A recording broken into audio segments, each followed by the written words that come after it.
किसी ने क्या कमाल की बात कही है कि जीतना एक घटना है और विजेता होना एक भावना है। विजेता जीत को अपने सिद्धांतों के तराजू पर तौलते हैं। नमस्कार दोस्तों, मैं हूं पुष्पेंद्र गर्ग और हाजिर हूं आज एक बार फिर एक नई कहानी लेकर। कुछ सेल्समैनों के एक ग्रुप ने मीटिंग के लिए शहर से बाहर जाते समय अपने परिवार वालों से कहा कि वे शुक्रवार को रात को खाने के समय तक आ जाएंगे।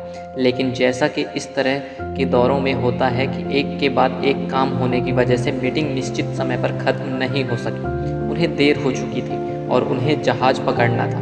वे भागते भागते जहाज़ छूटने से कुछ ही मिनट पहले एयरपोर्ट पहुँचे।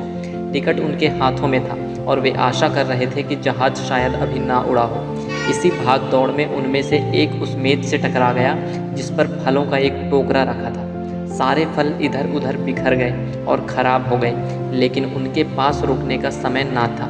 वे दौड़ते रहे और जहाज़ के अंदर पहुंचकर उन्होंने चैन की सांस ली, सिर्फ एक को छोड़कर। उसने अपने साथियों से विदा ली और लौट आया।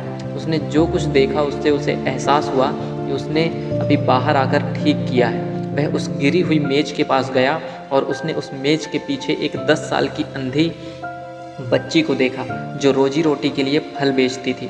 उसने कहा, मुझे उम्मीद है कि हमने तुम्हारा दिन खराब नहीं किया है। उसने $10 जेब से निकालकर उस लड़की को दे दिए और कहा, यह तुम्हारा नुकसान पूरा कर देगा। इसके बाद वह चला गया। लड़की यह सब कुछ तो देख नहीं सकी, लेकिन दूर जाते कदमों की धीमी पड़ती आवाज़ को सुनकर उसने ज़ोर से आवाज़ लगाई, क्या आप भगवान हैं? उस सेल्समैन का जहाज़ तो छूट गया, लेकिन क्या वह विजेता नहीं था? यकीनन था।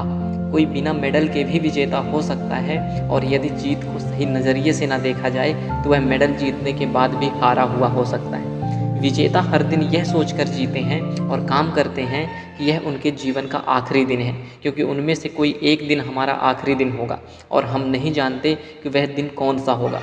जब वे इस दुनिया से जाते हैं तो एक विजेता की तरह जाते हैं।